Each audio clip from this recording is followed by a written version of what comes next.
Hello বন্ধুরা, তোমরা কেমন আছো? আমার চ্যানেল জয়াসওয়ার্ল্ডে তোমাদের সবাইকে স্বাগত। বন্ধুরা, আমি চলে এসেছি আজকে আমার ছাদ বাগানে একটা সম্পূর্ণ নতুন ভিডিও নিয়ে। সেটা হলো বাদাম, চীনা বাদাম। তো এই বাদাম, যে বাদামগুলো আমরা মেলা টেলায় কিনে কিনে খাই বা গাড়িতে সবাই আমরা খাই, সেই বাদাম। তো সেই বাদাম আমি তোমাদের সাথে শেয়ার করব। সেই বাদামগুলো আমি কিভাবে করেছি সেটাই তোমাদের সাথে শেয়ার করব, বা কিভাবে করব সেটাই তোমাদের সাথে শেয়ার করব। বাদাম, তাহলে চলো বেশি দেরি না করে ভিডিওটা শুরু করা যাক। আমি কিভাবে বাদাম করেছি না করেছি, কিভাবে মাটি তৈরি করেছি, সব তোমাদের সাথে শেয়ার করব। তাহলে চলো যা যা। বন্ধুরা, আমি তাহলে বাদামগুলো কিভাবে কি মাটিতে বসালাম সেটাই তোমাদের সাথে শেয়ার করছি। তো বাদামগুলো আমরা আগের দিন রাত্রিরে আমি বাদামগুলো একটু ভিজিয়ে রেখেছিলাম জলের ভিতরে। তারপরের দিনকে এই বাদামগুলো একটা শুকনো কাপড়ই হোক আর একটা টিস্যু পেপারই হোক, যাই হোক, ওর ভিতরে বন্ধ করে 2 দিন আমি কোটোটা ঢাকনা বন্ধ করে রেখে দিয়েছিলাম। তারপরে সুন্দর কল হয়ে গেছিল। তারপরে আমি আমার এই যে কন্টেনারগুলো দেখছো, সবজির ক্যারেট, এই ক্যারেটের ভিতরে আমি 4টে দানা বসিয়ে দিয়েছিলাম, এখানে বসিয়ে দিয়েছিলাম। তো এইভাবেই তারপরে আস্তে আস্তে ধীরে ধীরে বাদাম গাছগুলো আমার বড় হয়েছে। তো এবারে আমি মাটি তৈরির কথা বলবো। মাটিটা আমি কিভাবে তৈরি করি, বা যাদের বেলে মাটি নেই তারা যদি একটু বালি মিক্স করে যদি বাদামগুলো আমরা করি, সমস্ত আর কি জৈব সারের পদ্ধতি যা যা দিই আর কি, সমস্ত জৈব পদ্ধতিতেই, সেই সমস্ত, তাহলে বাদামগুলো সুন্দর হবে। আর যদি যদি বালিটা যদি না দিই তাহলে কিন্তু গাছটা ভালো হবে না। এঁটেলে যুক্ত মাটিতে বাদাম ভালো হয় না। একটু বেলেযুক্ত মাটিতে বাদামগুলো খুব ভালো হয়, গাছগুলো খুব ভালো সুন্দর গ্রো করে আর এবং ভালো হয়। তো বাদামগুলো কিন্তু গাছগুলো বেশি আবার বড় করাও যাবে না, গাছগুলো বেশ ছোট ছোট থাকবে আর সুন্দর সুন্দর বাদাম হবে। বন্ধুরা, বাদাম সাধারণত বেলে মাটিতেই ভালো হয়। বেলে মাটি, যাদের বেলে মাটি নেই তারা কিছু বালি মিক্স করে নিতে পারো।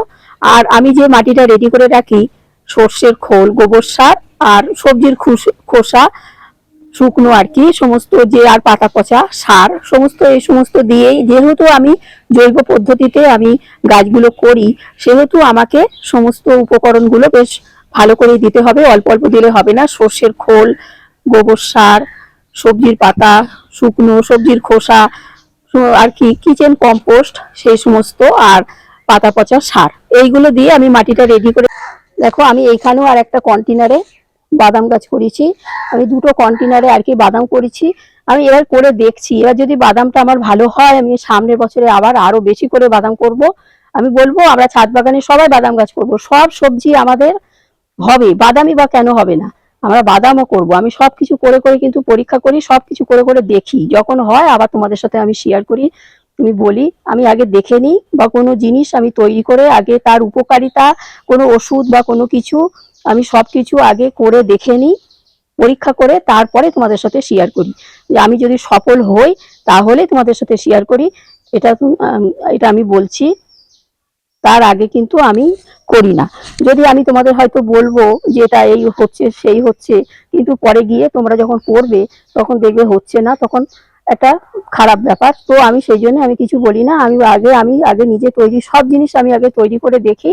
যে কোনো গাছ, যে কোনো সবজি, সমস্ত আর কি আমি সবকিছু আগে তৈরি করি, যে কোনো ওষুধ সবই তৈরি করি, করে তারপরে আমি তোমাদের সাথে শেয়ার করি। দেখো, আমি আরো কয়েকদিন পরে ফিরে আসলাম, 20-25 দিন। দেখো এখন এই বাদাম গাছগুলো আরো কত বড় হয়েছে, একেবারে ঝাঁকালো হয়েছে, আর অজস্র ডালে ডালে ফুল, আমি বলবো না, তোমরা দেখো, অজস্র অজস্র ফুলে ভরে গেছে। আর এই গাছে কিন্তু আমি বেশি খোল পচা জলই হোক বা অন্য কিছুই দেব না, সম্পূর্ণ জৈব পদ্ধতি। আমি গোবর, খোল পচা জলই আমি দিই, যেহেতু আমি সমস্ত জৈব সার দিয়ে আমি তৈরি করেছি। আর এর ভিতরে এখন আর কোনো কিছুই দেব না। শুধু একদিনই আমি এখানে খোল পচা জল দিয়েছিলাম, তাতেই গাছগুলো দেখো অজস্র ফুলে ভর্তি হয়ে গেছে। এই গাছগুলোকে কিন্তু বেশি বড় করা যাবে না, বেশি খোল পচা জল টল দিলে গাছগুলো খুব হু হু করে বেড়ে যাবে, তাহলে কিন্তু ফুল ভালো হবে না। তো যাই হোক, গাছগুলোকে একদম ছোটই রাখতে হবে, সেই জন্য আমি খোল পচা জলটা একদিনই দিয়েছি। আর সামান্য সাইড দিয়ে একটু মাটি খুলে দিয়েছি। এই আর বিশেষ কিছু না, ডালে ডালে আর ফুলগুলো হয়। আর পরে এখান থেকে যে খোঁড়াখুড়ি করবো না, আর কিছু করবো না, এই ফুলগুলো সাবধানে গাছগুলোকে রেখে দেবো। এইগুলো সব মাটির নিচে ফুলে একদম আর ভর্তি এখানে হয়ে গেছে। বাদাম হয়। আমি বলবো না, দেখো প্রচুর প্রচুর ফুল এসেছে, তাই দেখো কত। এগুলো কিন্তু সব ফুল ছিল, এই যে এইগুলো দেখছো, এগুলো কিন্তু সব ফুল ছিল। এইগুলো আমি এখন একটু উঁচু করে তুললাম, আমি আবার শুইয়ে দেবো এরকম। আর এখান থেকে কিন্তু সমস্ত বাদাম হবে ফুল থেকে। আর এই যে ফুলগুলো শুকিয়ে যাবে, ফুলগুলো আস্তে আস্তে নিচের দিকে ঝুলে পড়বে, আর এরকম ডান্ডার ডান্ডার মতন হয়ে যাবে, গিয়ে একদম এই মাটিতে, আমি এগুলো তো মাটিতেই থাকবে, এরকম করে আমি আবার দিয়ে দেবো।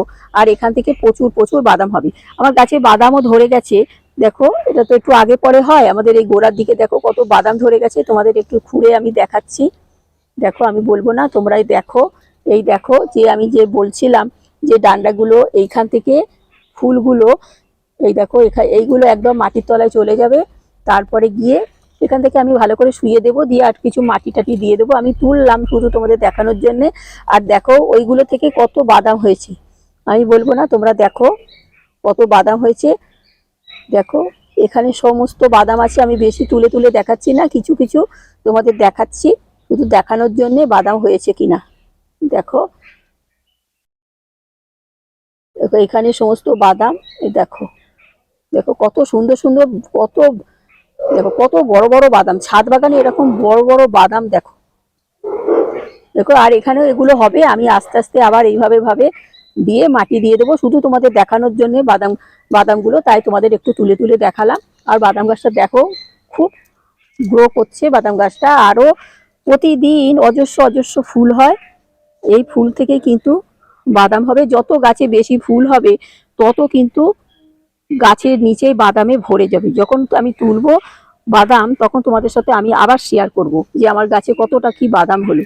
দেখো এখন শুধু তোমাদের দেখালাম, বাদাম হওয়া পর্যন্ত দেখালাম, আবার যখন তুলবো বাদাম তখন তোমাদের সাথে আমি আবার শেয়ার করব। তাহলে বন্ধুরা, তোমরা আমার বাদাম গাছের ভিডিওটা দেখলে, আমি কিভাবে বাদাম গাছ করেছি, কিভাবে মাটি তৈরি করেছি, কিভাবে বাদামও আমার হয়েছে, সব তোমাদের সাথে শেয়ার করলাম।